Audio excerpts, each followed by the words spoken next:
सुभद्रा योजना को नहीं आसला बड़ अपडेट जहाँकि डिसेम्बर 25 रे मिलिबा टंका ताहा सरकार कहते कि मिलिबो नहीं। तो आपण माने कौन करेंगे एवं जो मानकर ऑप्ट आउट हो जाइए तांकर सॉल्यूशन कौन रही एवं आमर उपमुख्यमंत्री से विषय कौन कहते आम आज सब विषय डिस्कसन करवा से भिडियोटी को शेष पर्यंत देखिए। तो आमर जहाँ भी किसी न्यूज आसी प्रथमे आपड़ देखि नियंतु।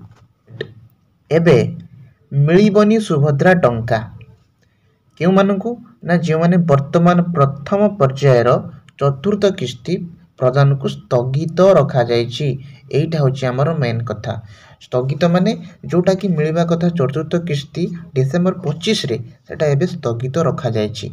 या पछरे कारण मध्य हमर प्रभाती परिडा मैडम कहछंती जो माने कि हमर ओटीपी दे केवाईसी हमर वेरीफाई होई नै, जो मानकर एबे फील्ड सर्वे चली माने जमी पट्टा जो मानकर एबे सु रिव्यू चली अमीन माने जाए कि गाँ गाँ रे माने बुलिकी से माने चेक करूचंती सेति पई एटा एबे स्थगित रखा जाइछि एवं जांच प्रक्रिया सरीबा परे हिताधिकारीक खाता को टंका जिवो। इनक्वारी सरीगला परे रीअसेंबल हबो जे आमे जेते अंडर प्रोसेस अछंती तामाने सेमानंकर ई केवाईसी बायोमेट्रिक वेरिफिकेशन हेई नाही। तेणु मु रिक्वेस्ट करी आपण मन को जदि आपण बायोमेट्रिक वेरिफिकेशन हेइची ताहले घरे चुप बसिबे। तापर मध्ये लिखा जायछि 30 तारिख सुद्धा सब प्रकार जांच सरीबा को ने आशा रहिछि। एने सूचना देले उपमुख्यमंत्री प्रभाती परिडा।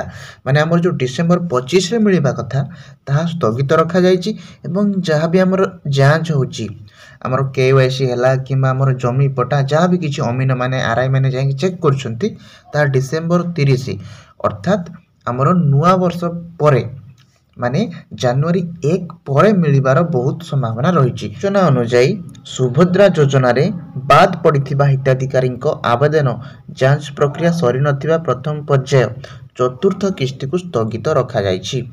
केवाईसी सठिक करने को 5,11,000 महिला को सुजोग मिलता।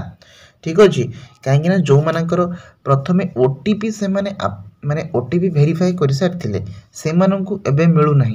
आपण ओटीपी भी करेंगे एवं ता सहित आउ थे आपण जनसेवा केंद्र को जातु जोटा आमर रोची सीएससी सेंटर केवाईसी आउ थे आपण ताकू वेरीफाई करंतु। अपलोड हे गला किंतु आमे सेथिरे ओटीपी टाकू बायोमेट्रिक करि पारने।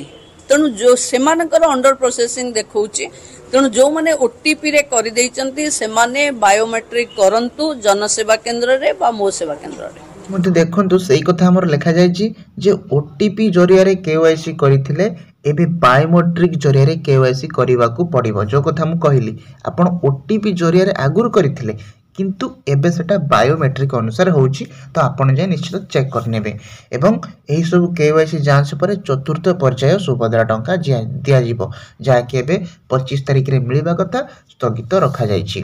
कॉमन सर्विस सेंटर बा जनसेवा केंद्र रे करि परिबे केवाईसी जांच। तो एटा थिला हमर अपडेट। आशा करूछि आपण माने निश्चित समस्त जानि परिथिबे केमिति केवाईसी अपडेट करिवे एवं हमर जो ऑप्ट आउट रहिछि ऑप्ट आउट पई सेमिति किछि ऑप्शन आसी नाही किंतु आपण चाहिले वेबसाइट रे जाई चेक करि परिबे जा फलर कि सरकार जदि नुआ कोनोसे नियम आणंती मो निश्चित आपण मानकु जणाइबी किंतु सेमिति एबे ऑप्ट आउट पई सॉल्यूशन एबे किछि आसे नाही जोटा कि पाखापाखि बहुत महिला हमर सेटा 18,000 पाखापाखि महिला आमर असुविधार मध्य पड़िछंती से ऑप्ट आउट को मारी। तो आपण मन निश्चित वीडियो को लाइक करंतु चैनल को सब्सक्राइब करंतु आगु को मध्य आ रिलेटेड वीडियो आसीबो। तो रहुची आज पई एतिकी। जय जगन्नाथ।